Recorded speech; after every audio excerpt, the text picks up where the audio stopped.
Chris Chan for KaijuPop.com, and this dramatic music and logo scrolling in and out will show you that we are playing Revolution 60 today, which came out on iOS just recently. Let's see, I'm going to start from the beginning here so it isn't too spoilerific, and we're going to go normal style. This is a game that proclaims to be a cross between Heavy Rain and something else. Mass Effect is the idea. So kind of lots of quick time events but branching story-ish and role-playing elements in place, which sounds interesting enough. It's also kind of heavily hyping the fact that it's on Unreal Engine and that it looks pretty, which is always a difficult thing for iOS games, and it's a difficult thing here because bits of this look nice and bits of this look really pretty crappy.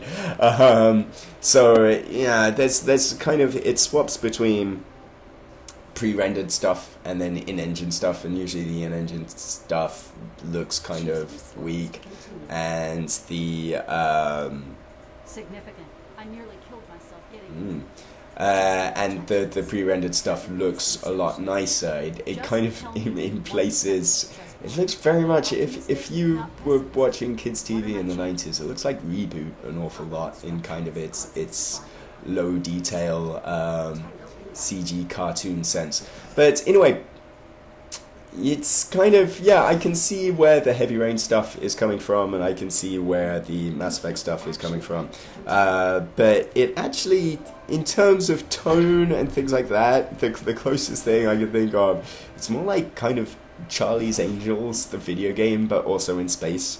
There's these sort of four women that are, I think they're on a mission to grab a MacGuffin and destroy a thing, and they're all friends and help each other out, and they're kind of sarcastic and chatty in that regard, so there's a little bit of like comedy going on.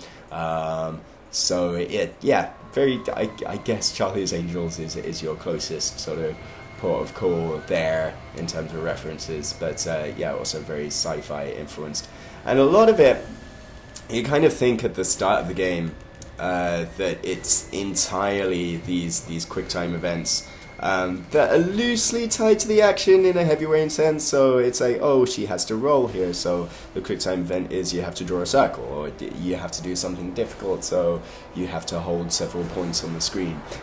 So that's kind of smart. It's one thing for all of David Cage's problems. It's one thing that I do enjoy in those games, where it's kind of, even though it's QuickTime eventy, it's kind of, I don't know, trying to capture the difficulty or the emotion of a scene through the actions and things like that. But that's not all there is. Apart from just drawing shapes and then stopping bars in the middle of the screen and this kind of thing. There's also some combat, which hopefully we'll get to, which is a lot more kind of interesting role-playing game style combat. But we're going to have to get through this hover plane crash thing first. Yay, we did it. And there's your Deus Ex reference as well. Swoosh! Yeah, so there's, the RPG elements, the Mass Effect stuff comes in partly because it's got very RPG style combat, but also because you've got this kind of what was it in, I can't remember what it was, Vanguard, Rogue or whatever. You've got the good and the bad options, basically. You can be professional, you can be sarcastic, and that kind of influences your stats one way or the other. And then when you're talking to different characters, you have allegiances with those characters. So if you're nice to one of your teammates, then they will be nice to you back, and the story kind of branches from there. So you see, when it kind of goes into 4:3 here, like it just has this weird aspect ratio to it. It doesn't fill up the screen, but it does look good. Like, these bits look quite nice in a sort of, I mean, it is neon to protect the fact that there's not much going on detail-wise, but it does look pretty cool. and then it will suddenly snap to, hey, you're playing this now, and it looks it's just not quite so good. I'm gonna try and sneak past them here.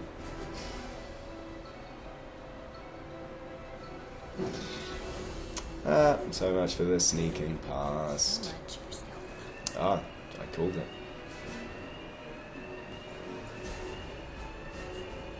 Just go.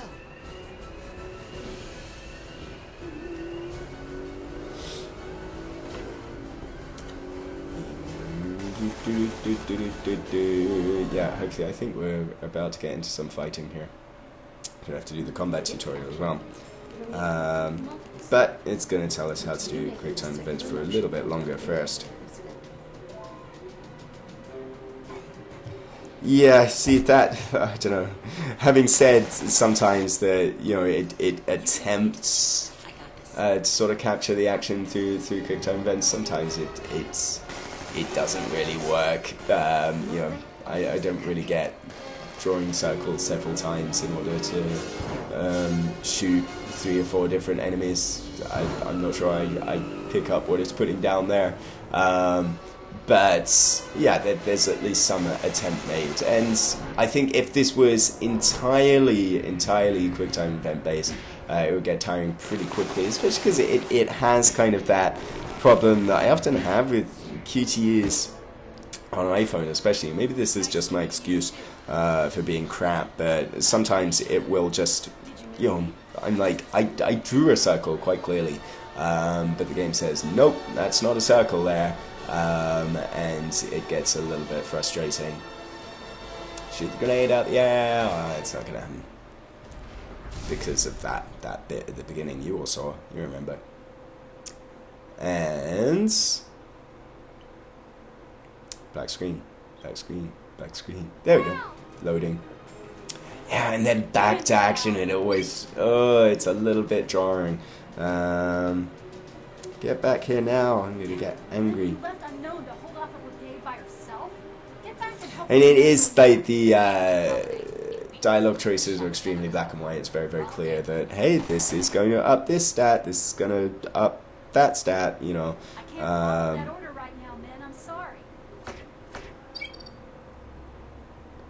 So that's a little bit, you know, as Mass Effect was, it's you know, it's there's the risk of it becoming resource management in a sense. So if I want to max this bar so I get ending X, or max this bar so I get ending Y, as opposed to actually directly role playing.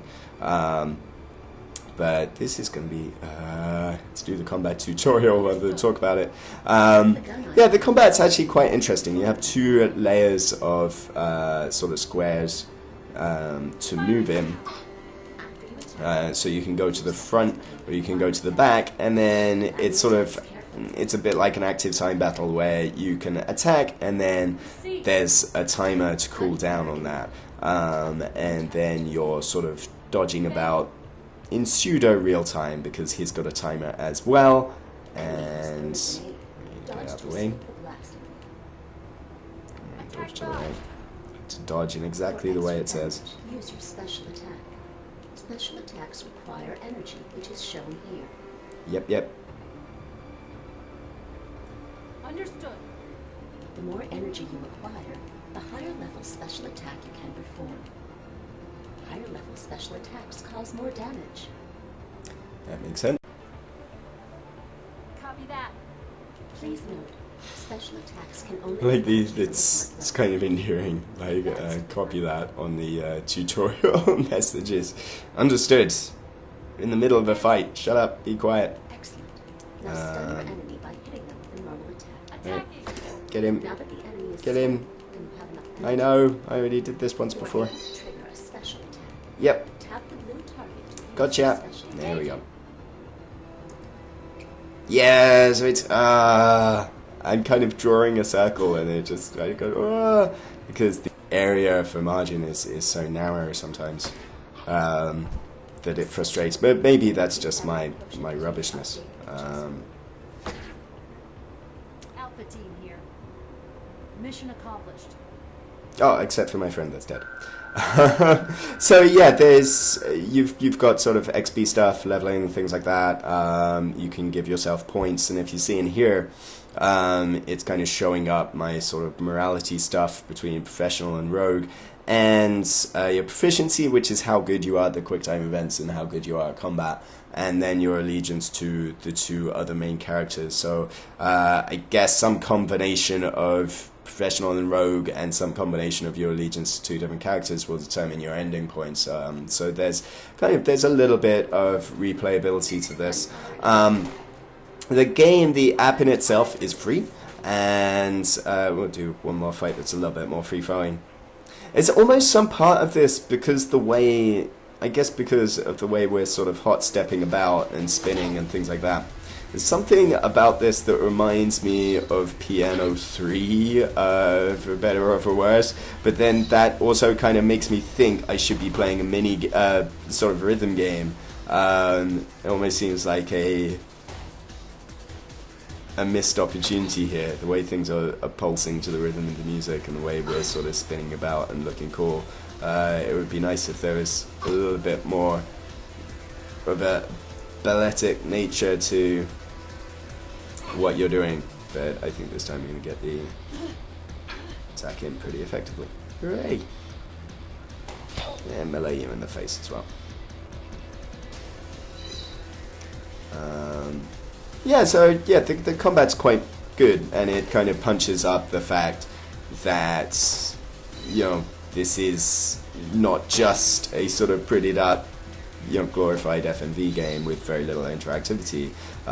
It feels like you've got more control over that, and so too the sort of dialogue choices, things like that. There are some dialogue choices where it really doesn't make it clearly doesn't make a difference, and you don't have that much agency over what's going on because the story is going to take you where it wants to take you anyway. Admittedly, I'm very, very early on, so I'm not sure how much your actions kind of determine where the story goes.